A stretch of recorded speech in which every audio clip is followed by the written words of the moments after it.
Get ready. They say they need to ban the podcast equipment and take y'all mics away. And oftentimes when I listen, shit, I agree. For real talk. Hey man, just because we know people don't mean that they know things. A lot of us was in the same classes with some of these folks. That don't mean they were passing these classes. All the time. It ain't the world leaving you behind, man. It's your line of thinking. You think the science stopped evolving because you stopped learning, and it don't work that way. I couldn't imagine voting for somebody who thinks identifying with me is identifying with a felon. That's crazy as hell. I'm Mr. Spann, and I'm approving these messages. This is the Mr. Spann Official Podcast. Let's go.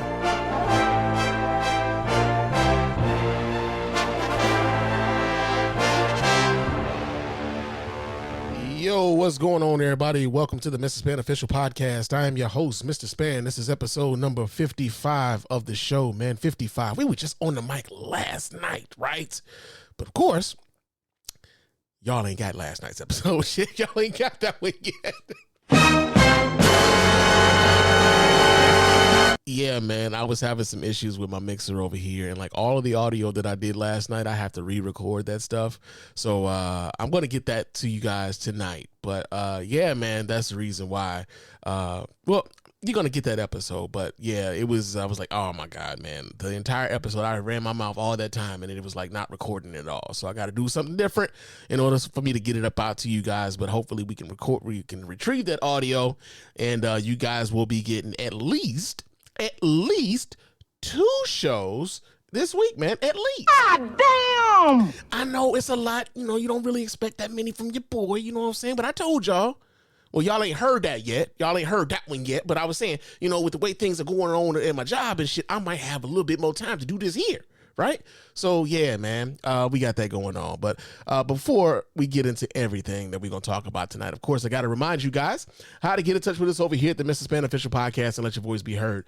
You can go ahead and hit us up at our hotline at area code 313-288-0485. That's area code 313-288-0485. Leave those voicemail messages. Of course, those messages will get right here live on the show and responded to here live on the show as well, man. And if you're watching us here live on YouTube, Facebook, well, right now, just YouTube and Facebook. I'm not doing anything on Instagram right now. But if you're watching us live on both of those platforms, you can chop it up with your man Spann live, man, as we do the show. So that's area code 313-288-0485.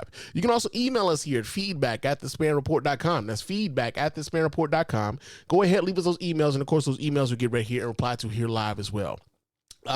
Follow me on Threads and Instagram. My name on both of those platforms is Mr._Spann. So go ahead, follow me there. Chop it up with your man Spann throughout the week. Also on YouTube, man, subscribe to our channel on YouTube. It's the Spann Report on YouTube. Go ahead and follow. Subscribe to the show. Subscribe to the channel. Like the videos when you see the videos. Comment on the videos when you see the videos. That's one way, and to get your voice and make your voice heard. But also it helps us with the algorithm over there, man. We've been doing this for a long time, but every little bit helps, and it doesn't cost you a dime to do that, man. So we really appreciate everybody who does that. Go over to the YouTube channel, subscribe to the YouTube channel, the Spann Report on there on YouTube, like the videos when you see it, and comment on the videos, and sometimes we'll use those comments here live on the show as well. Also, leave us a 5-star review on iTunes and or Spotify. Those 5-star reviews are the ones that get right here live on the show. We really appreciate everybody who does that. Again, it doesn't cost you a dime, just a couple minutes of your time to let everybody know why you're rocking with us over here at the Mr. Spann Official Podcast and the Spann Report Podcast Network in its entirety, man. Also, we do have a store. Our TeePublic store has some merch, man. So if you want to get some T-shirts or a coffee mug or a hoodie, because it's getting a little chilly outside, man. I walked outside this morning. It was 40 goddamn degrees, man. I'm like, ugh. But it warmed up a little nice, you know what I'm saying? As a matter of fact, sometime later in the week, it's going to be damn near 80 in Detroit, man. So we getting a little bit of an Indian summer here, man. So we appreciate that, that little warmth with the fall colors and shit. It be looking nice, it be feeling warm, but you got the fall colors and stuff. It's a vibe, man. It's really a vibe. So, yeah, man, but you want to be dressed appropriately, and we got the gear for you at our TeePublic store, man. So, yeah, the link will be in the show notes, man, real talk. But thank you for all of you guys who will support us in that way, and we really do appreciate everybody, man, real talk. So, yeah, man, I got a couple random thoughts, man. Just a couple things I was thinking about over the course of the last couple days, man. Of course, like I said, if you guys weren't watching last night and you haven't seen last night's episode, I was kind of talking about male grooming and shit last night. And it was a big thing at my job. We were talking about male grooming and stuff. So when I finally get that episode up, for the podcast listeners who aren't watching live, man, you guys, I really want to know what you guys think on that topic. However, even when it came to the male grooming thing, sometimes, man, for some fellas, man, they think it's, certain grooming habits are gay or whatever. And it's like, yo, man, no, it's not about being gay, man. It's about being clean. I need y'all to come up out of it. I need the patriarchy to release y'all from the throes of like looking at grooming as if that is something a woman does, man. Like, real talk. Like, I really need the fellas to like really release themselves from the shackles of the patriarchy that would allow for you to believe that having clean balls is somehow gay, right? I need y'all to stop that. Right. But the other thing I need y'all to stop, man. Can we go back to just calling hot dogs hot dogs? Do they always have to be glizzies from here on out? Like,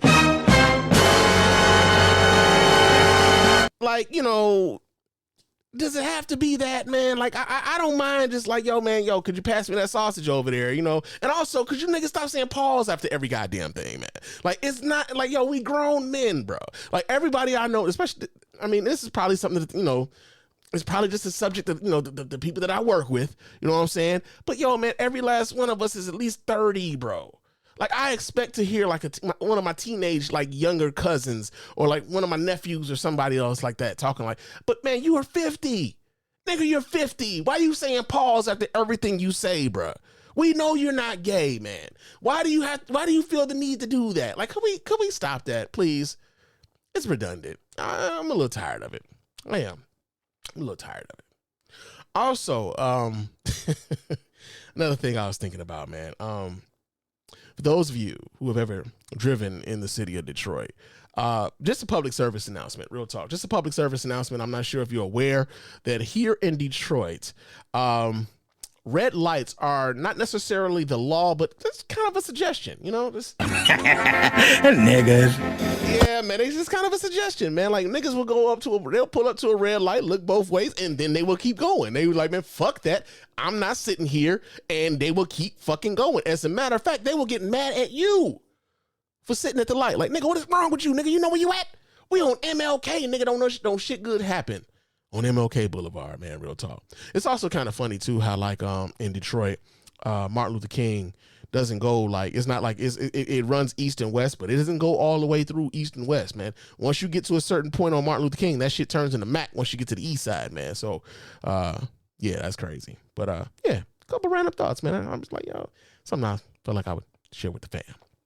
But yo, man, so let's get into the show, man. Let's get into the show. Like I said, I was just on the mic last night. Some of these were things I probably would have like covered last night, but like it's a lot of shit happening, man. It's a lot of shit happening in the world. And I kind of want to speak to some of the stuff as I can, man. I can't get to everything, but I'm gonna get to the stuff as I can, especially the things that I've had some time to think about, right? So we just gonna get into it, man. Can we talk about that goddamn statue, man? Can we talk about that statue that the Miami Heat released to honor Dwayne Wade, man? Can we talk about it? Can we be honest about what we saw from the Miami Heat and how they were honoring probably the greatest player or the second greatest player possibly, considering that, LeBron James did play there. LeBron James to me is the second greatest player to ever play the game. But, they say that Dwayne Wade is the greatest Heat player to ever play and stuff like that. He is the first Heat player to have his own statue, right? So they released his statue and everything. And boy, oh boy. Let me just say that when I saw that statue, the first thing that came to my mind was, makes me sick, motherfucker, how far we done fell. It was bad, man. It was bad. Right? So, I got some video here. I'm gonna pull this video up so you guys can watch right along with your man Spann, of them talking about the unveiling of this of the statue. I'll pull this up so you guys can watch right along with your man Spann. They were talking about this on the Today Show, and this is where we get this audio and video from. So let's see what the morning show at the Today Show had to say about the unveiling of the Dwayne Wade statue. Check this out. Fans head to tonight's home game against the Detroit Pistons. They're going to see something special. On Sunday, the Heat unveiling a statue of the legend Dwayne Wade. So Craig met with the also, I feel old because I remember when Dwayne Wade was a goddamn rookie and shit. Like, I was still in college at this time. Like, and Dwayne Wade is a rookie in the NBA and stuff. Like, it's wild, like, how fast life comes at you, nigga. Because I remember his fucking rookie. Now they got statues of this guy standing outside the arena. That's crazy. The Hall of Famer on center court ahead of the ceremony for a conversation about his legacy. Well, I mean, here's the thing. You know, Dwayne Wade, already a household name, but in Miami. I forgot it's a morning show. They got to do with the banter. You know what I'm saying? I don't really want the banter, man. Let's just get to the shit, man. Let's get to the shit, baby. He's now a landmark as well. The statue of Wade is the latest monument in a lifetime filled with milestones. And we had the chance to talk. Also, I feel like I got to stop this motherfucker a few times because, you know, NBC be on the bullshit when it comes to the copyrights and whatnot on the YouTubes, right? So I've been stopping it because, like, yo, you know, fair use, motherfucker, fair use. But you know what I mean. To the basketball great and his dad, Dwayne Wade Sr., about what it means to have your likeness etched in bronze. Dwayne Wade's NBA career was packed with. Yeah. We all know this, man. Let's get to the statue reveal, though. Can we do that? Can we get to the statue? Or is this the right video? I don't think this is the right video. This isn't the right fucking video. Okay. Damn it, Spann. Damn it. Let me take that down. So let me see if I could find the video of the Dwayne Wade statue reveal. Let me do this here. Let me pull up the YouTubes. Let's see. D Wade. Let's do it here. D Wade statue. All right.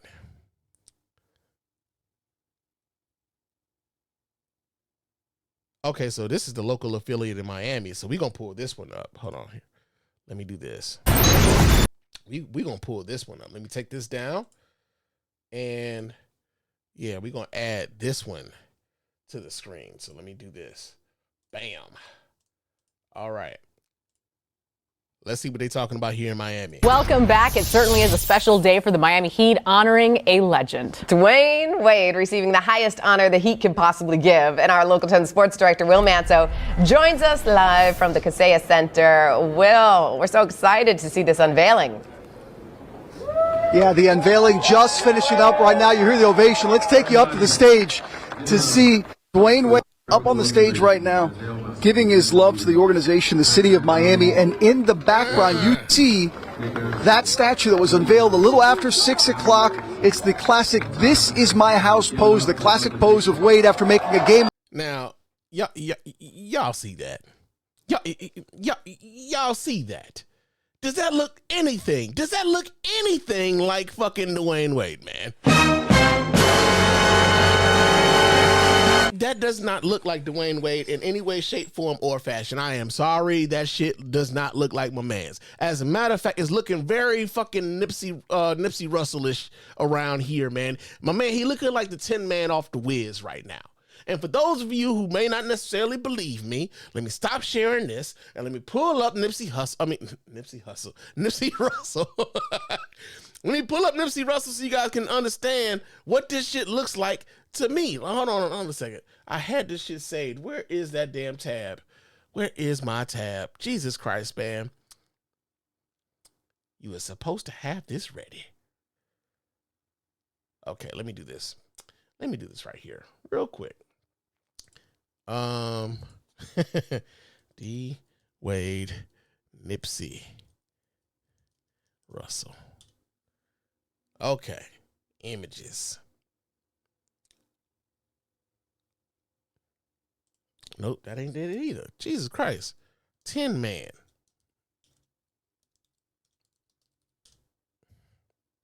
Okay, so I'm going to pull this picture up so you guys can see what I'm seeing when it comes to this statue, right? Let me pull this up so you guys can watch right along with your man. Hold on just a second here while we do this here. And boom.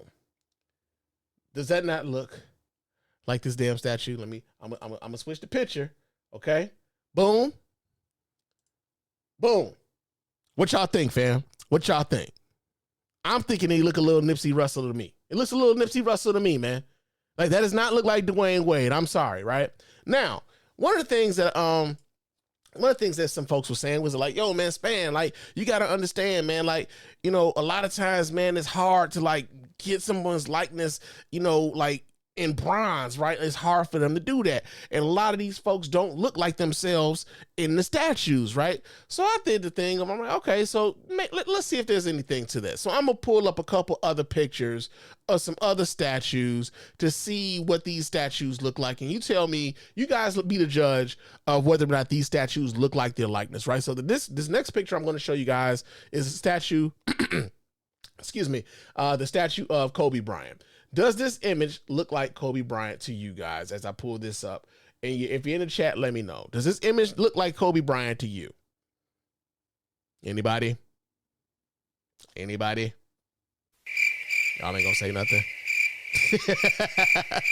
That's all right. I mean, of some of the statues, man, I think this particular statue does kind of look like Kobe, man. I think, they had to lay on his hairline a little bit thick, you know what I'm saying? But, I think towards the end, man, Kobe kind of gave up the hairline, much like Mike did, years later, you know what I'm saying?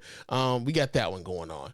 Now, another hairline, or I'm sorry, hairline, another statue that we can look at, let's see, how about Jerry West? Does Jerry West look like himself in this statue? I'm gonna pull this statue up and I'm gonna see what you guys think of this one. How about what Jerry West's likeness looks like in this particular image? Is there a way I can let me see if I can, let's see if I can make this bigger. Can I make that bigger? Open in a new tab. Okay, so let me see if I can do this tab here and you guys can see the tab. Yeah, let me do this here. All right. That's about as big as I can get it, guys. But does Jerry West look like Jerry West to you? He looks like Jerry West to me. They did a pretty good job on that one, right? Did a pretty good job on that one. Now, there's another one that I think we can take a look at. We've got, I think, Michael Jordan. What about the Michael Jordan statue outside of the United Center? Let's take a look at that one, because I believe that one is also a pretty good rendering of Michael Jordan's face to some degree. Let's see if they have that one. Is that one this one? Nope. This is of Magic Johnson. Now, I ain't gonna lie, y'all. I ain't gonna lie. This picture of Magic Johnson look kind of goofy. I ain't gonna front. Hold up, man. Let me see if I can I make this bigger? No, I don't want to go to Pinterest, man. I don't want to sign in, none of that shit. Okay. So let's do this. I can't make this one bigger, guys, but I will share this with y'all so y'all can take a look at it. I don't know, man. This don't necessarily look like, I mean, it kind of looked like Magic, but he also kind of looked like, he kind of looked a little goofy too in his bronze rendering of him, right? I don't know, man. Like, the whole idea of the statues, looking like the person that they are rendering. I don't know if this, we've never really talked a whole hell of a lot about that, or whatever. But I think when it comes to this D Wade statue, hey man, that shit is egregious. That don't look nothing like my man's. Like, real talk, I feel like this, right? I feel like this. What's the dude name? Pat Riley, who is the I think he's like the executive vice president or something like that. He's got a real highfalutin title with the Miami Heat. He took issue with the fact that Dwayne Wade, decided to take his talents to the south side of Chicago when he did, right? He did, Dwayne Wade felt as though, like, man, I had sacrificed enough to get the big three here, and like, it's time for y'all to pay me, and you don't want to pay me. I'm gonna go somewhere else. I really wish he'd have done that shit earlier and they could have brought the big three to Chicago, but that ain't what he did. You know what I'm saying? He could have came home earlier. He didn't, so he gave us the washed version of him when he came to the shop. But whatever, he's still a hometown boy. He ain't like Isaiah Thomas and shit. You know what I'm saying? It ain't like that, right? However, no, man, I feel like Pat Riley threw a monkey wrench in that shit. I also got questions about whether or not D Wade actually saw renderings of that before they unveiled it. Like, was that the first time he seen it when they put it out in front of everybody else? Was that the first time he seen it? You know what I'm saying? Like, yo, man, shit, now I gotta try to make nice with this shit. I ain't appreciate this shit at all, but I gotta make nice with this, because I heard the speech was nice. He said he wanted to feel the speech. He wanted to feel this and everything, and not everyone gets a statue of them, be honored in that way. So like I said, Dwayne Wade is an NBA great, man. Shout out to him. Shout out to his career. Shout out to the man that he's shown himself to be. Shout out to the father he's shown himself to be, especially in the face of all of the criticism he gets for being the father of a transgender child. Yo, man, so kudos to him, but he gonna get these jokes when it comes to what that statue looks like, man. Real talk. So yeah, got that out the way. We talked about the statue. Yeah. Whew. Didn't fuck up. Now, you know, y'all know your man Spann gets political. You know what I'm saying? It's kind of what I do. It's like, I swear shit is at right now. It's a whole lot of politics going on, man. We got a major election going on, man. Like, people are voting right now, and like messages are being sent all over the place. And one message that ain't getting sent in Australia is the messaging from Candace Owens, because they said, hey man, we good. Keep your ass away from our motherfucking country. What in blue blazes is going on out here? Did this nigga just say blue blazes? So the country of Australia has revoked Candace Owens' visa. She is not allowed to step foot in the entire fucking country. Not never. Yeah, that's how they feeling about Candace Owens over in Australia. So we get the story here. This comes out of, where did I get this story from? The Daily Beast. And we read, it says, Ben Affleck may be ready to get back on the dating scene. Wait, what the fuck is this? This has nothing to do. Talking about Ben Affleck, man. No. We talking about, come on, man. What the fuck? All right. So it says MAGA influencer, firebrand, and conspiracy theorist Candace Owens has been told to stay out of Australia, with officials canceling her visa for a planned speaking tour down under. Owens was booked to headline November events in Sydney, Melbourne, Perth, Brisbane, and Adelaide, delivering raw and unfiltered commentary on politics, culture, and everyday life. With ticket prices ranging from Australian dollars, $95, $1,500, and anywhere between $63 and $990, according to Melbourne's The Age newspaper. A former contributor to the right-wing website, The Daily Wire, the Trump-loving Owens was fired early this year after making anti-Semitic remarks. She nevertheless counts millions among her social media followers, from downplaying the impact of the Holocaust with comments about Mengele through to claims that Muslims started slavery. Candace Owens has the capacity to incite discord in almost every direction, said Immigration Minister Tony Burke. Australia's national interest is best served when Candace Owens is somewhere else. And to that, I would just say, God damn! To have the nation, to have a national immigration official come out officially against you and say, nah, B, we good. You know how bad you gotta fucking be, bruh? Do you know how bad you gotta be? You know how, like they seen you, they're like, oh, no. Turn your ass around. Better if you, turn your ass around, nigga. Like Sweet Pea on fucking on Baby Boy. Turn your ass around, nigga. That's what they told Candace Owens. Turn your ass around, nigga. For real. Straight up. Now, one of the things that I think is interesting is that they were talking about how much money that Candace Owens would be receiving from some of these engagements, right? So she's charging $95 to $1,500 Australian. Well, okay, so it's $95 Australian to $1,500 Australian, but that translates to $63 and $990 in American dollars, right? And she would be receiving this money, but that goes to show you. That goes to show you just how much money comes from being a right-wing grifter. I honestly do not believe that Candace Owens believes all the shit that comes out of Candace Owens' mouth. I don't believe that she believes that shit. And, there's evidence to support that, whether you go back into, some of her earlier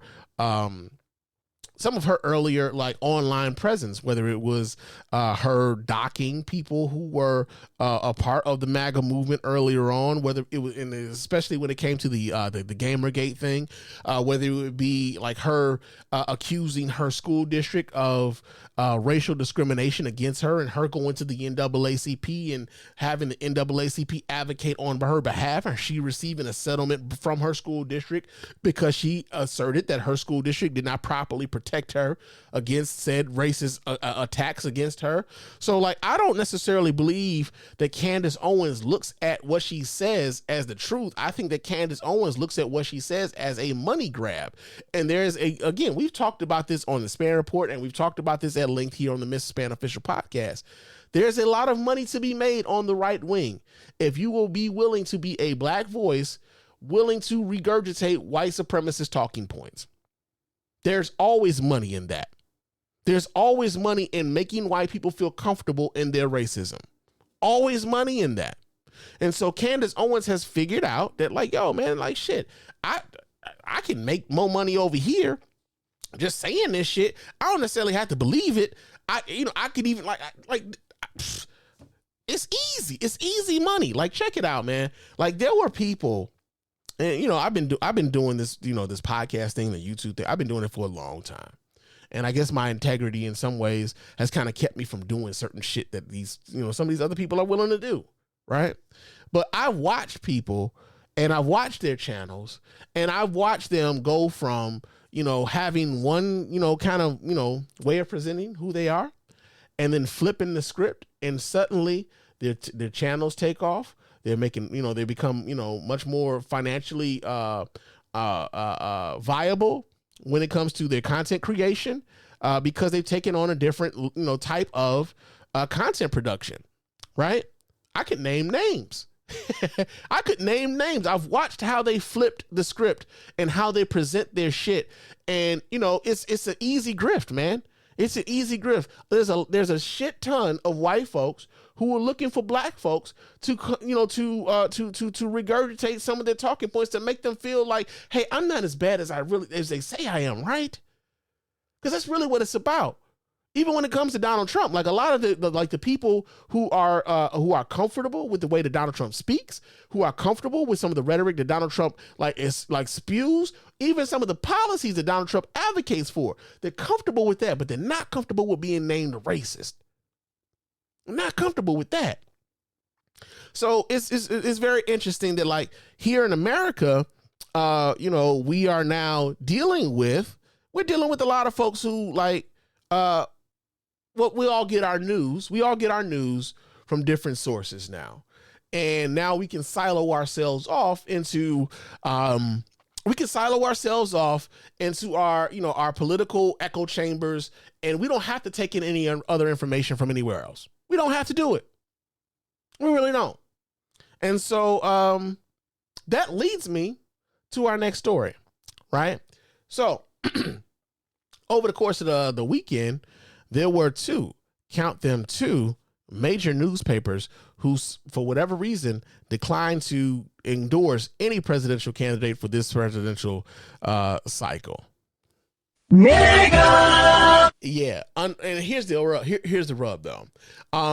Both of those newspapers in question had initially planned on endorsing Vice President Harris.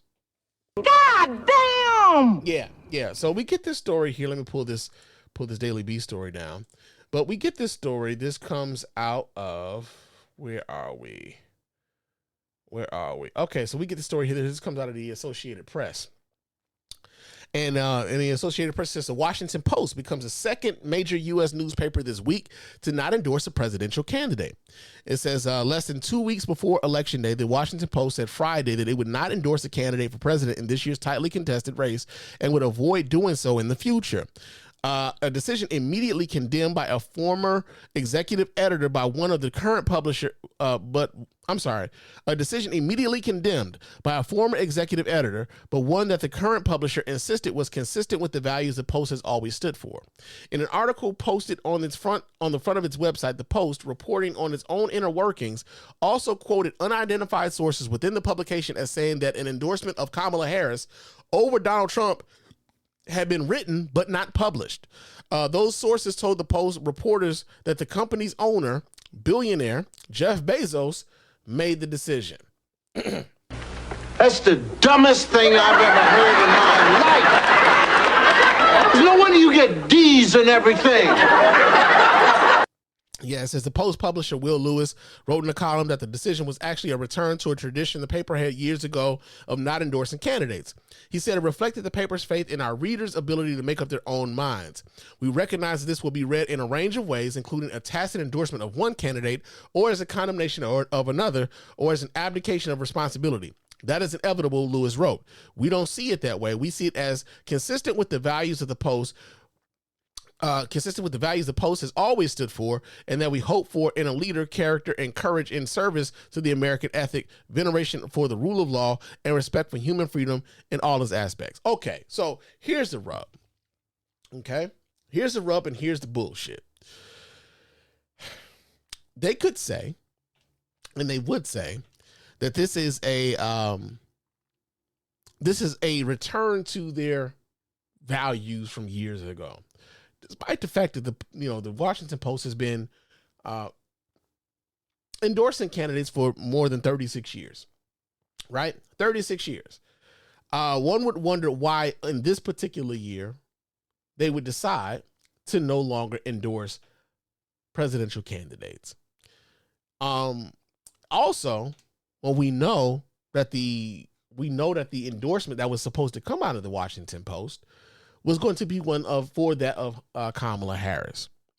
Now we know that Donald Trump has been very critical of the media, kind of disingenuously acting as though the media hasn't been fair to him when many people would say that, like, yo, they have broken their backs to be more than fair to Donald Trump. In many ways, they've kind of sanitized him in ways that they probably have never done for any other presidential candidate before, right?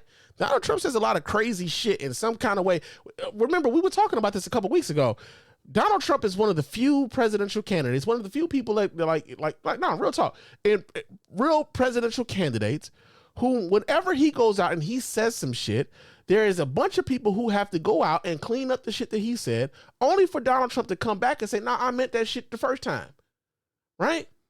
There are also media outlets who tend to water down the actual things that Donald Trump had to say. You know how long it took for media outlets to actually call Donald Trump on what the fuck Donald Trump was doing when he would actually tell a lie in front of it? You know how long it took for them? They were hand-wringing on whether or not they would say it was a lie or not, right? So the idea that the Washington Post would not endorse a candidate in this particular election kind of speaks to not necessarily the Washington Post's integrity, but the integrity of the person who owns the Washington Post, and that would be one Jeff Bezos. Now, Jeff Bezos, for those of you who may not necessarily know, Jeff Bezos owns Amazon, or he's the CEO of Amazon. I don't even think Jeff Bezos runs Amazon anymore, but he's massively rich because of Amazon. Right. And so Jeff Bezos owns the Washington Post, and Jeff Bezos also has, you got Kindle and Audible and Amazon, and he's got his own little space thingy going on where, now I think he's like an astronaut or some shit because he's got his own private space, touristy thing and shit like that. Jeff Bezos right now, I think, is hedging his bets. I think Jeff Bezos is hedging his bets, thinking that, hey, if Donald Trump were to come back into power, I don't want to be on the bad side of Donald Trump. I have a business to run, and Donald Trump has shown himself to be a vindictive, revengeful type of person. So if I can get out ahead of this, I'm going to get out ahead of this. The problem is you fuck up the credibility of a well-known and well-respected media organization that you just so happen to own, right? Why he owns the Washington Post, one has to wonder why he felt like that was something to do, right? There's a lot of billionaires looking to own media outlets, and you have to wonder why these billionaires are seeking to own these media outlets. We even talk about I'm not even so much Donald Trump, but Donald Trump even owns a media outlet with True Social, and that's mostly for sycophants and fans. But you think about Elon Musk, who has really fucked off Twitter, and because he was upset with the direction and or how Twitter was being ran, he said, "Fuck it, I'll buy it." And then they said, "Okay, cool." And then he said, "Oh shit, I talked too soon. I don't want to buy it for that much." And like, nah, nigga, no take backsies, right? And he had to buy Twitter for $44 fucking billion, right? It wasn't even worth that much, but he had to buy it for that. And he's been running that shit into the ground ever since. Now, hey, shout out to the people who are still over there though. Cause like I jumped ship, man. I'm like, and the last thing that, like the last straw for me, I had an account over there. I wasn't really fucking with it for a little while. I had an account. The last straw for me was when he was openly musing about why no one was trying to kill Kamala Harris and Joe Biden. That was the last straw for me. I'm like, well, fuck this guy, right? So it wasn't just Jeff Bezos in the Washington Post. There was another paper out west. It says, okay, where is it? Okay. So as we continue to read this article, it says, Lewis cited the Post history in writing about the decision. According to him, the Post only started regularly endorsing candidates for president when it backed Jimmy Carter in 1976. Hey, man, that's older than me. I'm 44. So let's not act as though like that's not a long time. Let's not act as though that's not a lifetime for people. Don't act as though you've been doing this and like, we're going back to our old tradition. No, it's tradition now for you to endorse candidates. Stop playing in people's faces. Said the Post said the decision had roiled many of the opinion staff, which operates independently from the Post newsroom staff, which is known commonly in the industry as a church-state separation between those who report the news and those who write opinion.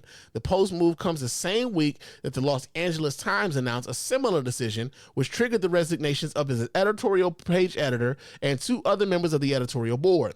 In that instance, the Times owner, Patrick Soon-Seong, insisted that he had not censored the editorial board, which also had planned to endorse Kamala Harris. Make no mistake, these very rich motherfuckers are trying to curry favor with Donald Trump. Make no mistake about this. They are trying to curry favor with Donald Trump. Their newspaper editorial boards are supposed to be independent, right? They are supposed to be independent. The owner of the paper typically doesn't step on the editorial board. But these dudes have economic interest and they got economic skin in the game. And they're trying to curry favor what could possibly be a Donald Trump presidency on the other end of this election. And so they will step on the credibility of their newspapers in order to protect their bottom line. That's just what it is. That's just what it is. It says, as an owner, I'm on the editorial board and I share with our editors that maybe this year we have a column, a page, 2 pages if we want, of all the pros and the cons, and I let the readers decide. Soon-Seong said in an interview Thursday with Spectrum News, he said he feared endorsing the candidate would add to the country's division. Listen, man, the country couldn't be more divided than it already is. It couldn't be. Your paper endorsing a candidate wouldn't divide the country any more than it already is. Stopping an endorsement of Kamala Harris lends people to believe that you're only currying favor with what could possibly be a Donald Trump presidency. And you step on the credibility of the independence of your paper and the editorial board when you do so. And so one of the things that I think is important is that we think about how media operates here in America and how we've gotten to this point, how we got here. Because years ago, the media, or especially the news was something that we could all come around, like as Americans, we could kind of all come around and we could at least know that we were all operating with the same set of facts. There was a time that happened here in the United States of America, believe it or not, where we were operating on the same set of facts. You had folks read the same newspapers. You knew, even if the newspapers had a certain slant, like here in Detroit, like the Free Press is sort of like, left leaning, and the Detroit News is kind of right leaning. If you go to Chicago, the Chicago sometimes is kind of left leaning sometimes, but then you got the Tribune who's kind of right leaning. You know, if you go to New York, you got the New York Times, who, was considered like a reputable newspaper. You have the New York Post, is kind of tabloidish, but then you also had the Wall Street Journal, who's kind of right wing leaning, right? But then when it came to your news on on a national level, and you were watching them on TV, you had probably 2 to 3 anchors, man. You had the NBC anchor, you had the ABC anchor, and you had the CBS anchor, and they went nationwide at like 5 and 6, right? Anyway, nationwide 5 and 6. Everybody was watching them. You watch those 3 dudes or whatever. Whether it was like, I remember when I was coming up, it was Tom Brokaw, Dan Rather, and probably Peter Jennings or somebody like that, right? And maybe later at night you probably watch what's my man name? The dude that did 2020. I'm drawing a blank on his name right now. But you had the guys, man. Everybody watched these guys. And everybody was operating on the same sense of the same information. So there wasn't really a political slant either way. You brought your political influence to how you thought about what you saw, but you saw the same thing everybody else saw, right? And then, for whatever reason, news media became a thing where they wanted to make money. Corporate interests came into the news media business and they needed to make money. The news division in a lot of media outlets was usually a loss leader. They weren't there to make money. They were there to inform you. Their MO wasn't to impress the stockholders. Their MO wasn't to bring in revenue. It was just to inform you. That's it. That was what their job was, to inform you of what was going on in the world, what was going on in your neighborhood, what was going on in the city. That's what they were there to do. And unfortunately, the corporatization of our media has lended to the idea that not only are they supposed to inform you of a certain line, or not even so much, they're to inform you to think of this news in a certain way, but also we should be making money while doing this. Okay, we should be making money while doing this. And so Jeff Bezos wrote an op-ed in the Washington Post today. And I'm going to read a bit from Jeff Bezos's op-ed in the Washington Post from today. And let's see what the fuck Jeff Bezos is talking about. And then we're going to talk about how this shit ties in historically to this very moment. Okay? So we read the story. Like I said, this comes out of the Washington Post. Opinion: the hard truth. Americans don't trust the news media. A note from their owner. So check this out. This is what Jeff Bezos wrote. In the annual public surveys about trust and reputation, journalists and the media have regularly fallen near the very bottom, often just above the Congress. But in this year's Gallup poll, we have managed to fall below Congress. Our profession is now the least trusted of all. Something we are doing is not clearly working. Let me give an analogy. Voting machines must meet 2 requirements. They must count the vote accurately. The people must believe they count the vote accurately. The second requirement is distinct from and just as important as the first. Likewise with newspapers, we must be accurate. We must be believed to be accurate. It's a bitter pill to swallow, but we are failing on that second requirement. Most people believe the media is biased.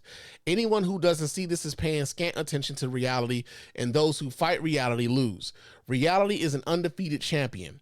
It would be easy to blame others for our long and continued fall in credibility and therefore decline in impact. But a victim mentality will not help. Complaining is not a strategy. We must work harder to control what we can control and increase our credibility. Presidential endorsements do nothing to tip the scales of an election. No undecided voters in Pennsylvania are going to say, I'm going with newspaper A's endorsement. None. What presidential endorsements actually do is create a perception of bias, a perception of non-independence. Ending them is a principled decision, and it's the right one. Eugene Meyer, the publisher of the Washington Post from 1933 to 1946, thought the same, and he was right. By itself, declining to endorse presidential candidates is not enough to move us very far up the trust scale, but it's a meaningful step in the right direction. I wish we had made the change earlier than we did. In a moment further from the election and the emotions around it, this was inadequate planning and not some intentional strategy. Now, one of the things that Jeff Bezos talks about in this op-ed is the fact that the media is now seen or have less credibility than the Congress of the United States of America, right? And that people do not trust the media of the United States of America. One of the things that part of that has been Donald Trump's continued assault on the media. Their continued assault on the media. Donald Trump, from the very time he came down that fucking escalator at Trump Tower, has been assaulting the media because the media wasn't giving, us the news or the perspective that Donald Trump wanted us to have of him. Right? And so he's been like, Donald Trump has been priming his people for this sort of attitude for a very long time. We're 9 years into this now. So there are people who are Donald Trump supporters who wouldn't fuck with the Washington Post anyway, because the Washington Post actually would call Donald Trump out on the bullshit he would say. And so because they were actually calling him out on the bullshit he would say, Donald Trump would attack the Washington Post. And now anyone who supports Donald Trump knows not to fuck with the Washington Post, because Donald Trump doesn't fuck with the Washington Post. Right? It happens on the left also, right? Take, for instance, for years, when Barack Obama was president of the United States, there was a long time when Barack Obama would not engage with Fox News whatsoever at all. And Barack Obama, that's not a legitimate news organization. That is a propaganda arm of the Republican Party. And many people felt that way for a long time. And they weren't wrong. They were not wrong. When Fox News came out, this is why I know I'm old. Nigga, I'm old enough to remember when Fox News was new. When MSNBC was new. These weren't fucking channels that I grew up with. I was a teenager when this shit came out. But Fox came out under the guise of fair and balanced because they had the idea that the media was already left-leaning. So Fox was going to counterbalance the mainstream media. So when Fox News came out, their tagline was fair and balanced. And if they did present a liberal point of view, it wasn't a prominent liberal point of view. They leaned heavily conservative. Right? So you've got Donald Trump, who's been assaulting the media for the better part of 9 years. And then he had the bully pulpit of the presidency of the United States assailing the media because they're not parroting and assailing the media because they were not doing the things that he thought that they should be doing to parrot his propaganda. So he looked at the media as adversarially as one Richard Nixon did. Right? It's like history repeating itself all over again. But here's the thing. And I think that history, because if we don't know history, we're doomed to repeat it. One of the things that I think a lot of folks miss is the repeal of the fairness doctrine. Now, for those of you who may not necessarily be familiar with the fairness doctrine, essentially what the fairness doctrine did was, when it came to broadcast television, when it came to broadcasting news and everything else, news organizations had a responsibility to present both sides of an issue and give them equal weight. Right? So if it was a liberal, if it was like NPR, they had to give equal and ample time to a conservative, way of, viewpoint. If it was Rush Limbaugh would have been forced to have a liberal commentator who had ample enough time to not only match his, but also be given prominent enough space to present their message as well. The fairness doctrine was done away with back in 1988. So I'm gonna read this here. This comes out of the Ronald Reagan Library. Okay. It says the fairness doctrine enforced by the Federal Communications Council was rooted in the media world of 1949. Lawmakers became concerned that the monopoly audience control of the three main networks, NBC, ABC, and CBS, could misuse their broadcast licenses and set a biased public agenda. The fairness doctrine mandated that broadcast networks devote time to contrasting views on issues of public importance. Congress backed the policy in 1954, and by the 1970s, the FCC called the doctrine the single most important requirement of operation in the public interest. The sine qua non for grant of a renewal of license. The Supreme Court upheld the doctrine in 1969's Red Lion Broadcasting Company versus the FCC. Journalist Fred Cook sued a Pennsylvania Christian Crusade radio program after a radio host attacked him on air. In a unanimous decision, the Supreme Court upheld Cook's right to an on-air response under the Fairness Doctrine, arguing that nothing under the Fairness Doctrine, arguing that nothing in the First Amendment gives a broadcast license holder the exclusive right to the airways they operate on. The doctrine stayed in effect and was enforced until the Reagan administration in 1985 under FCC Chairman Mark S. Fowler, a communications attorney who served on Ronald Reagan's presidential campaign staff in 1976 and 1980. The FCC released a report stating that the doctrine hurt the public interest and violated free speech rights guaranteed by the First Amendment. Fowler began rolling the application of the doctrine back during Reagan's second term, despite complaints from some of the administration that it was all that kept broadcast journalists from thoroughly lambasting Reagan's politics on air. In 1987, the FCC panel under new chairman Dennis Patrick repealed the Fairness Doctrine altogether with a 4-0 vote. The FCC was opposed by members of Congress who said the FCC had tried to flout the will of Congress and the decision was wrong-headed, misguided, and illogical. The decision drew political fire and tangling where cooperation with Congress was at issue. In June 1987, Congress attempted to preempt the FCC decision and codify the Fairness Doctrine into law. The bill passed, but the legislation was vetoed by President Ronald Reagan.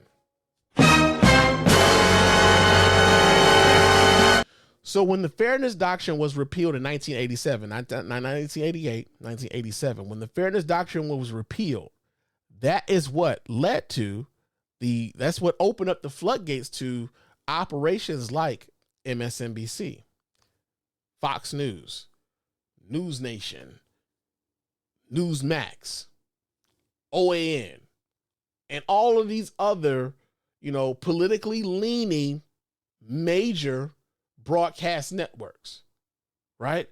They were no longer bound by the Fairness Doctrine to offer equal airtime to those who had opposing views. And so with the Fairness Doctrine being repealed, now you got folks, especially not even so much the cable news. Some of this shit started on AM radio. Rush Limbaugh got his start in AM radio, right? So now he's not beholden to the Fairness Doctrine to where he has to present to you an opposing and equal view on his show. The network doesn't have to do so. And so that leads into us having information silos where if you lean right, you're going to go where everything that you want to believe, everything you believe, there's going to be a news channel that confirms everything you believe about whatever the fuck is going on in the world. And if you lean left, there's going to be a news channel with some other outlet that's going to confirm everything you believe in the world. And the nation suffers because of it.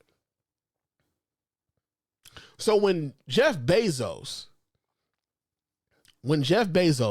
puts his hand on, puts his thumb on a scale when his newspaper, the newspaper that he now owns, decides that they're going to, the editorial board is going to endorse a candidate and say that it's because the vast majority of the American people don't, trust journalists anymore. part of it has been this has been a part of a long game, much the same way that the abortion thing has been a part of a long game for Republicans. They've been playing a long game for a long time. We're seeing the results of that game right now. We're seeing the results of it right now. The repeal of the Fairness Doctrine in 1987 leads to us having a polarized media landscape in 2024, which leads to the populace not believing whatever media outlet doesn't align with their political leanings. And now we have a nation divided because we're not dealing with the same set of facts. On both sides, we're not dealing with the same set of facts. And even when we do see the same event at the same time, we interpret those same events differently. Just what it is. I think it's disingenuous of Jeff Bezos to not understand how we got here. Because it's not hard to trace. It's not hard to trace. Also, we understand that like people like a Jeff Bezos, people like a Elon Musk, people like a Donald Trump would like to own these media organizations, these media outlets, because they also, like, let's keep it a buck, they want to control how the masses think. This is just what it is. They want to control how the masses think. And if they can control how the masses think, then guess what? The masses will be more malleable to the things that they want to do for themselves. It's part of the reason why when Donald Trump gets on Fox News and talks about doing away with the Department of Education, if they decide, like, if there's a school that is teaching Black history, if there's a school that's talking about slavery, we should take their funding away. Why would you take their funding away for teaching the real history of what happened here? They don't want an informed populace. They want a compliant populace. That's all it is. They want a compliant populace. Unfortunately, too many of us are too far gone to see what this is for what it is. Right? So, yeah, we got that going on, man. But, yeah, something I've been thinking about for a little bit. I saw this over the weekend. I'm like, man, I hope enough people see through it. I really do. Real talk. Now, we got some other shit going on before I get on about it. We got a couple other things going on. We got there. So up in the upper Northwest, the Pacific Northwest, people are actually out there burning up fucking polling drop boxes and shit. Like, I'll be a monkey's bare-assed uncle. Yeah, they are burning the drop boxes up. So let me pull this story up. I believe there's a video to this. Let me see. Do I have a video to this? I do not. I got the article in this here. It comes out of The Guardian. So let me read this here. It comes out of The Guardian. It says that hundreds of early ballots cast for the U.S. presidential election have been burned in two suspected attacks in Washington and Oregon, exacerbating tensions ahead of the next Tuesday's knife edge contest. Police said Monday that the fires in the two states were believed to be connected and that a vehicle involved had been identified, according to the Associated Press. Firefighters went to the scene after smoke was reported coming from a ballot drop box in the city of Vancouver in Washington state at 6:30 a.m. on Monday, according to local media. KATU, a local television channel, reported capturing footage of responders releasing a pile of burning ballots to the grounds. The ballots continued to smolder after the flames had been doused. Hundreds of ballots were believed to have been inside when smoke was reported billowing from the box, which had been emptied at 8 a.m. on Sunday. KATU reported that only a few of the ballots deposited there after that had been saved. The elections auditor for Clark County, the local authority administering the boxes, said Sunday that said voters who had cast their ballots into it after 11 a.m. should seek new voting documents at a link on the county's election webpage. So shout out to them for giving those voters some level of recourse, right? Because I believe that like a lot of folks were like, yo, so what do they do next? And I'm glad that they have some level of recourse. There's absolutely zero place in our democracy for political violence or interference among our fellow citizens, election workers, and voting infrastructure. Our right to vote needs to be protected under all circumstances. We can't yield to intimidation, and we must continue to stand up against unpatriotic acts such as this one. She requested law enforcement officers to be in place overnight at all ballot drop boxes at the county until Election Day, saying that Southwest Washington cannot risk a single vote being lost to arson and political violence. Now, I'm just going to say this here, man. If you don't think the motherfuckers who did this are not associated with Donald Trump, I got a bridge to fucking sell you, man. Cause Nigga, please. Come on, man. Who would do such a thing? Who would do such a thing? It is a Donald Trump voter. It is a Donald Trump folk who think that voting by mail is voter fraud. It is the people who vote with Donald Trump who think that you voting early is voter fraud. Right? Despite the fact that the military has been voting by mail for decades, right? Despite the fact that many Republicans for years also voted by mail for decades, especially older folk, man. There's a lot of senior Republicans who used to vote by mail, and then Donald Trump told them, nah, it's fraud. And they just fucking dropped in line like they fucking lost their brains and shit and started like, yeah, well, I guess I'll stand in this line for 13 motherfucking hours. Right? But the fact that they would we know, let's keep it 1,000. Let's just keep it 1,000. We know that Donald Trump does not want access to the ballot for the vast majority of folks. We know that Republicans does not want access to the ballot for the vast majority of folks because Donald Trump and the people like Donald Trump know that their policies and that their ideology is not popular with the vast majority of people. Donald Trump has not won the popular vote, not once in any presidential election. He came in second in both of them bitches. The only time he won was because of the Electoral College. But the vast majority of the folk did not vote for him. Hillary Clinton beat him by 3 million, and Biden beat him by fucking 7 million. It's a new record. Like straight up, Biden set a new record with 81 fucking million votes, man. And what did they try to do? They tried to call that into question.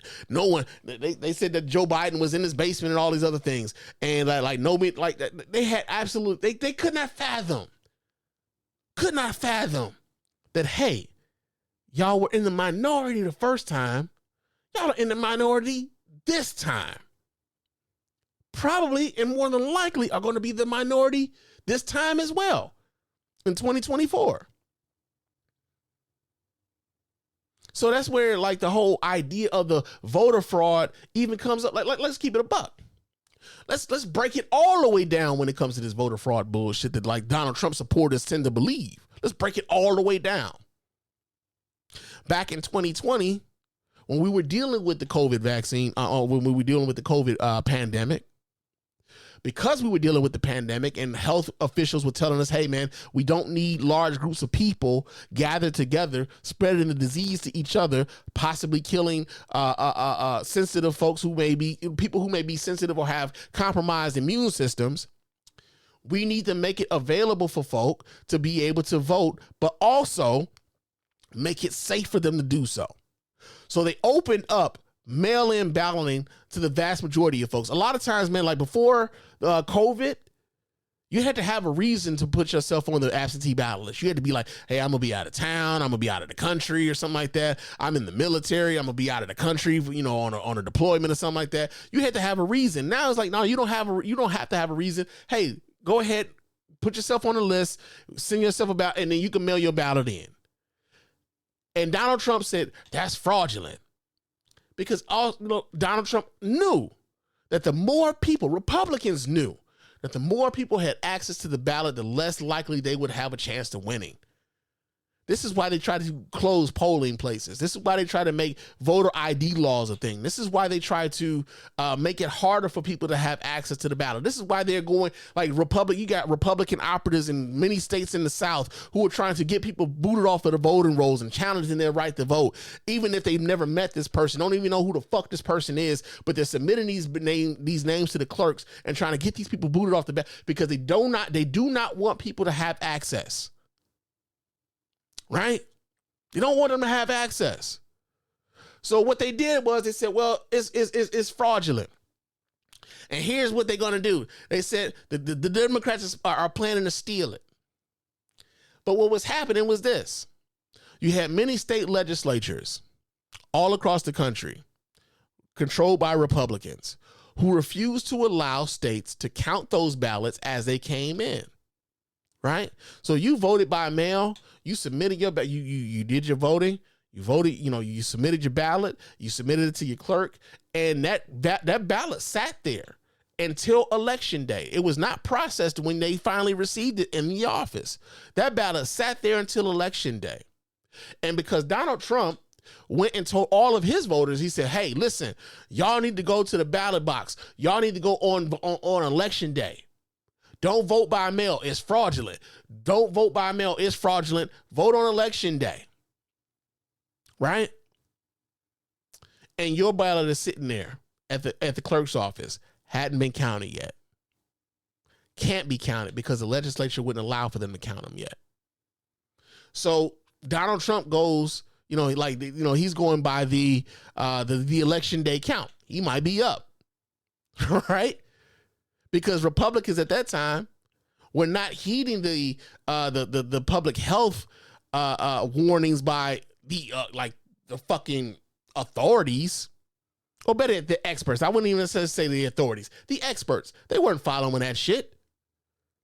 Suddenly, everybody's a goddamn epidemiologist. Everybody's a motherfucking virologist. Everybody got their science degree from YouTube University, and they know more than the doctors. They know more. They know more than the nurses and the nurse practitioners. They know more than the CNAs.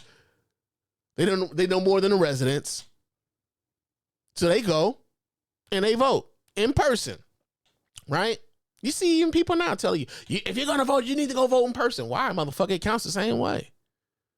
Fuck am I going on that day for? I can go do something else now. Shit, I can already take care of my vote. I ain't got to be worried about being in that goddamn line, which is also a way for them to disenfranchise you because now they want you waiting in that line and you be so tired, like, man, I can't keep waiting on this. I got to go to work. And now because you got to go to work, you can't wait in line. Now you're not voting. Now your voice wasn't heard. Right? But they told their people that, hey, the only votes that count are the votes that you do on election day. So then Donald Trump is up on election day because they still haven't counted those votes that came in over the mail over the course of the last month. So over the course of the night, now they get a chance to count all those votes that they've been sitting on for the last fucking month. They've been sitting there. They've been sitting there. They finally get a chance to count them. And Donald Trump uses that to convince millions of people across this fucking country that somehow the election was stolen from him because more people voted for Joe Biden than they voted for his orange ass. And those folks believe it. They damn sure believe it. They think that this election was stolen. Y'all saw what the fuck happened on January 6th. Those folks really believe that shit. He had been priming their asses up for months. And there it was. There it was, man. So when it comes to ballots being burned in the boxes as they are waiting to be picked up by the election authorities, who would be the prime suspects to do such a thing? Right? I mean, think about like come on, this isn't motherfucking Keystone Cops, nigga. But like, we know who the fuck did this. It's Trump people, man. Goddamn. I'll be a monkey's bare-assed uncle. If it wasn't Trump people, I would just be like, man, God damn! It's almost like feeling sorry for Candace Owens for her not being able to get into Australia because you think I feel sorry for that? Supposed to feel sorry for that bitch. I don't. I I wouldn't feel sorry for her in much the same way that I wouldn't feel sorry for the stupid motherfuckers who did this shit. I just hope that the people whose ballots may have been destroyed in those ballot boxes do have an opportunity to go back and still have their choice, their voices heard. So I know one thing here in Michigan, I've already voted. One way to know if your ballot has been received is to go to your your Secretary of State's website and check to see if you're voting by mail or if you're voting absentee. Just check to see if your ballot has been received. If your ballot hasn't been received, then you may want to go up to your Secretary of State or your local clerk's office and ask some questions on whether or not on what what recourse you have in order to have your vote counted going forward. And I hope that those of you who are in Northwest, in the Pacific Northwest, who may have had your ballots destroyed, man, I do hope that you do get a chance to have your voice heard, because no one should have their voices muted because of someone who is afraid that the people does not want them in power. Real talk. Now, I got one more story here, man, before we get on up out of here. And that has to do with the fact that Donald Trump had a fucking rally in Madison Square Garden. Now, I know that Donald Trump has a weird bunch with him oftentimes, man. Like, some of these folks, they're a little bit off their rocker. Some of them, like, we used to watch them in the 80s and we haven't seen them in shit else since the 80s. So, like, maybe, they're trying to, they're celebrities with those folks. Like, hey, Charles in charge. Like, yeah, Scott Baio hasn't been in shit since then, right? So we got that going on. And most of us are looking at, like, our kids are looking at some of the people who are around Donald Trump, and they're just like, who are these niggas? We need to stay away from these niggas. Right. But then also you got people like me who I'm looking at these motherfuckers and I see what they say, like some of the shit that they saying, and I'm just like, bunch of fucking weirdos. I mean, real talk, bunch of fucking weirdos, right? So Donald Trump has he's supposedly doing his closing argument, right? He's supposed to this is supposed to be the big one. He went to Madison Square Garden. It's supposed to be his big one. And he's going to talk about the, what's that? He's going to talk about his closing argument, why he should be president again, right? Why he should be president. But the messaging coming out of that goddamn rally didn't necessarily leave a whole lot for people to really take in and hold on to and love, right? As a matter of fact, a lot of the shit coming out of that meeting, a lot of the shit coming out of that rally sounded a lot like, oh man, hey.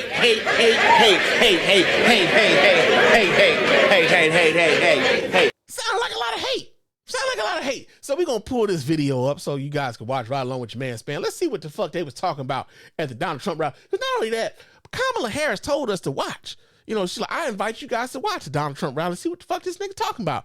And you know what? That's what we're gonna do. We're gonna look at what this motherfuckers is talking about at the Donald Trump rally. So let me pull this video up so you guys can watch right along with your man Spann. And we already got Terry Bollea, this racist sack of shit. Goddamn, I used to like this dude when I was a kid. Fuck, man, that sucks. It is absolutely wild times. It really, really. So this guy here is supposed to be a comedian. I'm not sure how funny this guy is, but he's telling jokes, right? He's telling jokes at the Donald Trump rally. And we know that, again, I don't even know who the fuck this guy is. We know Donald Trump has a hard time attracting really talented people, right? But this is the comedian that opened up the show for the Trump people. So let's listen to some of the shit that he had to say.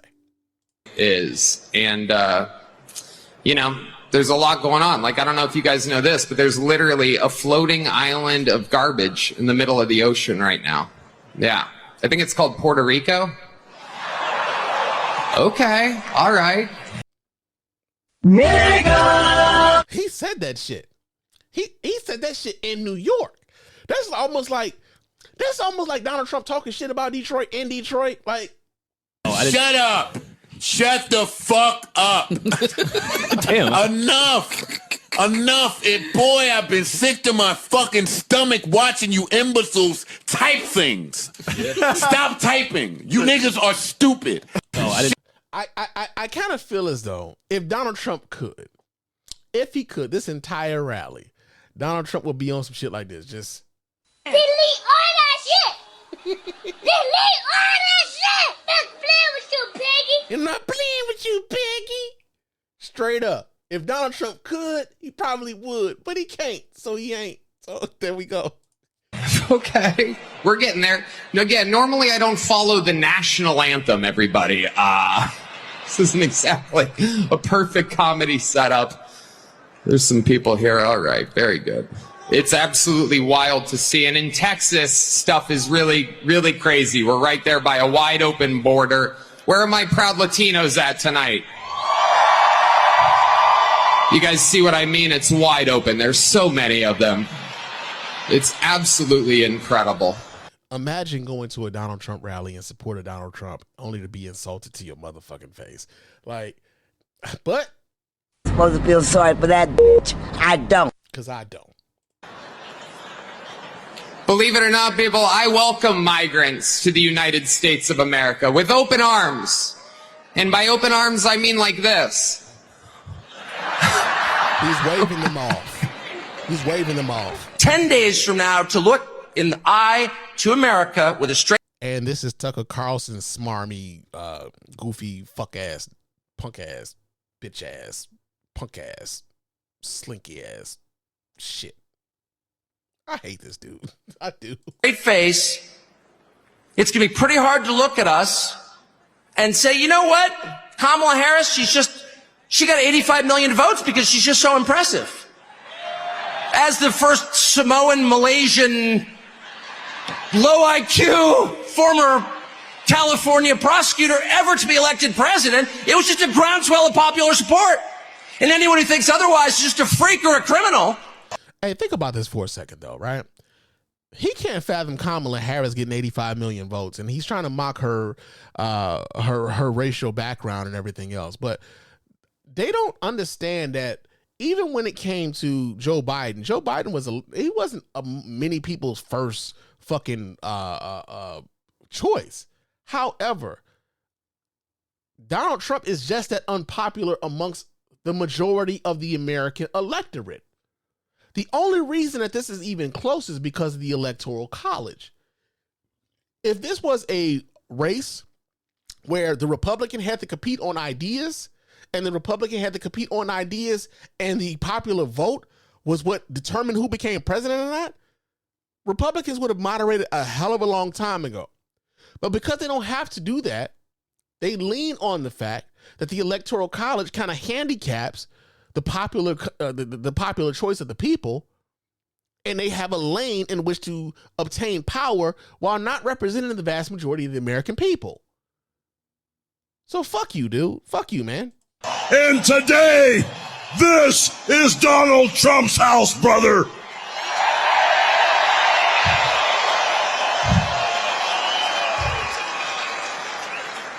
You know something, Trump maniacs? I don't see no stinking Nazis in here. But they in it, though. I don't see no stinking domestic terrorists in here. But they in there, though. The only thing I see in here are a bunch of hard-working men and women that are real Americans, brother. When she was asked what she would do differently compared to Joe Biden, she said, nothing comes to mind. She's running on how she's going to be different, but she couldn't name a single thing that she would do differently than Joe Biden. Now, I will say that could be the Kamala Harris official campaign slogan. Kamala Harris, nothing comes to mind. And this guy here wants you to forget that he once called Donald Trump America's Hitler. All right?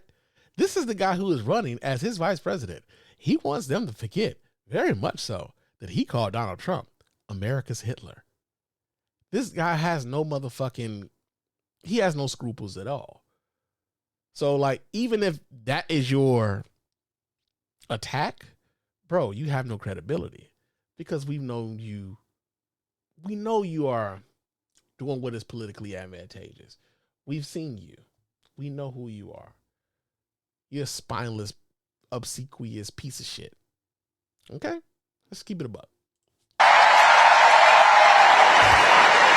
Kamala's gross incompetence disqualifies her from being president of the United States of America. She is grossly incompetent. And your first 4 years as president also renders you incompetent as well. We did have you as president. Kamala Harris was not in the position of president of the United States. She's the vice president of the United States. We've got 4 years of you fucking shit up. 4 years of that. You've got a record, guy. Before they could say that, like, how bad could it fucking be? And then we saw how bad it could fucking be. And then we saw. Right? You have to do is look at her interviews, look at what she did the other night on fake. He doesn't even take interviews from anyone who is in a friendly outlet. Right? He wouldn't go on CBS to do a 60 Minutes interview. He backed out of a second debate. He canceled on a CNBC interview. There was another interview I think he backed out on. Like, yo, bro, like he only goes where he thinks is going to be some friendly fire, where he can talk his shit and not be challenged on anything. He's never talking about like anything in depth any fucking way, but still. News, CNN, just take a look. She couldn't answer a question. Hey, there's one black guy. Hold on a second. Let me see if you guys can see this. Okay, yeah. There's one black guy in the entire fucking crowd behind him. One nigga. One black guy in a sea of white. Come on, man. Come on, man. She's unfit for office. Everyone knows it. No one respects her. No one trusts her. No one takes her seriously. It's as if he's describing himself. Everyone knows she is a very low IQ individual. And we will make America great again. Thank you, New York. God bless you. Yeah. So he did that shit in New York. It was a shit show. It was a shit show in New York. It was funny too because I saw some pictures on Threads yesterday. Someone was talking about how there were 75,000 people waiting outside to get into the Madison Square Garden, and they used a photo. They used a photo from a Barack Obama rally that happened in Dublin, Ireland, because Barack Obama was worldwide popular. Donald Trump, not so much. Donald Trump couldn't fill the fucking Huntington place here in Detroit. And yet they wanted us to believe that there were 75,000 people waiting to get into a Trump rally in Madison Square Garden in New York, where, kind of like, I've never been in New York, like, just like roaming the city and shit. But I tend to think that like New Yorkers like, yo, man, we know this nigga to be a piece of shit for a long time, man. Like, nah, B, you know what I'm saying? Shit, my father was working on the motherfucking Trump Tower, man. He didn't get all his bread, B. You know what I'm saying? Word is born, son. Like, we ain't get paid, son. I feel like there's enough people in New York City who know Donald Trump to be the grifting, like, con artist sack of shit that he is, to where, like, yeah, they not waiting on Donald Trump to get into a goddamn MAGA rally, man. This is people that they got from, like, fucking probably Queens, or people who coming from some of the outer boroughs, some of the outer counties, and they came in, for this shit. But I feel as though there's a lot of people within New York proper who ain't fucking with him because they've always known him to be a charlatan, right? They've always known him to be a charlatan. So you got that going on, man. Now, before we get out of here, I know I said that was probably going to be the last one. Excuse me. But I got one more. I got one last story, man. See, I didn't expect to go this long, but goddamn. I got one more story, and that is Nick Bosa. Nick Bosa of the San Francisco 49ers. He's the defensive end of the San Francisco 49ers, and he decided that he was going to like kind of bum rush a post-game interview with his teammates and show a fucking MAGA hat at at this interview. Like, I don't know how. Yeah, so let me see if I can pull this article up. Which one is it? Where is it? I got a bunch of stories here. Okay, so here we go. This comes out of CNN, so take it for what it's worth. It says the San Francisco 49ers star Nick Bosa crashed his teammates' post-game interview on Sunday to show support for former President Donald Trump in the 2024 presidential election with a hat emblazoned with Trump's slogan, "Make America Great Again." Following the 49ers' 30-24 victory over the Dallas Cowboys, 27-year-old Bosa interrupted the post-game interview with Brock Purdy, George Kittle, and Isaac Guerrero by jogging between Purdy and NBC's Melissa Stark before pointing to the message emblazoned on the front of his hat and then running away. All right, Nick Bosa with the message there, Stark said as Bosa jogged off the camera. Speaking to reporters afterwards and wearing a different hat, Bosa declined to elaborate on the moment. I think we have video of that. So let me see if I can pull that up. Here we go. I do have video of that. So let me pull this up so you guys can watch right along with your man Spann. Hold on just a second while I do that. Let's see what this piece of shit has to say.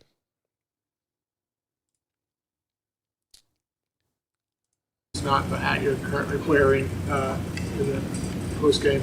Why did you take that opportunity to make what would appear to be a political statement? I'm not going to talk too much about it, but I think it's an important time. I'm not going to talk too much about it, but I think it's an important time. What the fuck does that even mean? But also, you need to shut the fuck up when grown folks is talking. If you ain't gonna say shit, then shut the fuck up. Right? So here's the thing, and this is just we're gonna close the show out on this though, right? Many people are already making the comparison between Nick Bosa and Colin Kaepernick. Colin Kaepernick also played for the San Francisco 49ers. Colin Kaepernick also made a political statement by not standing for the national anthem in solidarity with people who had been gunned down by police, by questionable means, right? And we all saw what the NFL and how the political apparatus at the time kind of like browbeat him out of the league because of his views on police brutality. Donald Trump being one of the main cheerleaders to have Colin Kaepernick out of the league, right? And so here we are some years later, and Nick Bosa feels like after a win where the focus wasn't even on him. The focus was on three of his other teammates, where he decided that he wanted to come out and make a statement about being a part of the MAGA movement. Now, we've known Nick Bosa to be a part of the MAGA movement since he was, since he was playing with the Ohio State Fuckeyes back in the day. Before he got drafted, he was, people knew that he was part of the Fuckeyes, and he was also part of the MAGA Fuckeye movement, right? So that's not surprising to people. I think what is what's pissing a lot of folks off is the idea that he can come out and make a political statement like that and only be presented with one question at a press conference and not be pressed on it, right? Colin Kaepernick he went out with his chest and said, "Hey, this is why I'm doing what I'm doing." And Nick Bosa goes out and makes a statement. And then I don't really want to talk about that right now. It's just an important moment in the country. And it's disingenuous for a lot of folk because we remember what the rhetoric was around the time when Colin Kaepernick was dealing with the kneeling and everything. He went to a wounded soldier, I believe it was, to try to make his message more palatable by kneeling, because a soldier suggested to him that kneeling would probably be better than him sitting on his ass on the bench while the national anthem was being played. And for whatever reason, people still took offense. And Donald Trump fanned those fucking flames. And now we've got a San Francisco 49er coming out when the spotlight was not even on him, and making it about him to show that he was with Donald Trump. And when asked about it, he didn't have shit to say. And the media let it go, especially the media in that room in that particular time, just kind of let it go, let it be what it was. And the hypocrisy has always been evident for those of us who always paid attention. It was never about whether or not people wanted to be, they wanted their sports to be devoid of politics, because sports have always been political. It was always, hey, shut the fuck up until you're saying what I agree with, right? And now the same people who wanted Colin Kaepernick to shut the fuck up can't wait to champion Nick Bosa for, expressing his allegiance to the MAGA thing, right? It's the hypocrisy. It's the thickness of the hypocrisy for most folk. And so it's going to be interesting. It's going to be interesting the next few days, man, how this kind of manifests itself when it comes to Nick Bosa and everything else. But also, because we're coming up on the last few days of this fucking marathon-ass presidential election, and part of the reason why it has been a marathon presidential election is because Donald Trump declared his candidacy so early because he knew that he was criminally liable for a bunch of shit. And he thought that if he jumped into the presidential race early, that he could blunt any criminal case against him and say that it was all politically motivated. The reason why Donald Trump is running for president right now is to stay out of jail. That's it. That's all. Donald Trump does not give a flying fuck about nobody or anyone else but himself. Real talk. So I would really hope that I would leave you guys with that message, and it resonates, and I hope it makes sense to a lot of you who are listening to the sound of my voice right now.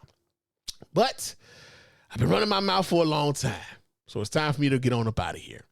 But of course, before I do, I got to remind you guys how to get in touch with us over here at the Mr. Spann Official Podcast and let your voice be heard, man. Go ahead and hit us up at our hotline at area code 313-288-0485. That's area code 313-288-0485. Leave us those voicemail messages. Those voicemail messages will get played here live on the show and responded to in kind. Leave those voicemails, man. We missing y'all, man. Ain't nobody been calling the hotline. What the fuck's wrong with y'all? Leave them damn hotline numbers, man. Leave them voicemails, man. We want to talk. Hit me up on our email, man. That's feedback@thespanreport.com. That's feedback@thespanreport.com. Go ahead and leave us those emails. And of course, those emails will get right here and reply to here live as well. Follow me on Threads and Instagram. My name on both of those platforms is Mr._Spann. So, man, go ahead and follow me there. Chop it up with your man Spann throughout the week. Also, leave me a 5-star review on iTunes and or Spotify. I was going to say Stitchers. Rest in peace, Stitcher. But yeah, man, leave us a 5-star review on iTunes and Spotify. Those 5-star reviews are the ones that get right here live in the show. We really appreciate those of you who do that. Doesn't cost you a dime, just a couple minutes of your time to let everybody know why you're rocking with us over here at the Mr. Spann Official Podcast and the Spann Report Podcast Network in its entirety. Also, subscribe to our YouTube channel, man. It's the Spann Report on YouTube, man. Go there, subscribe to the channel on YouTube. Leave us comments on YouTube. Thumbs up the videos when you see them on YouTube, man. It doesn't cost you a dime over there either, and we really appreciate everyone who does that, man. It means the world to us over here at the Spann Report Podcast Network, man. Real talk. I am about to get on up out of here. I will talk to you guys again soon. But until next time, fam, peace.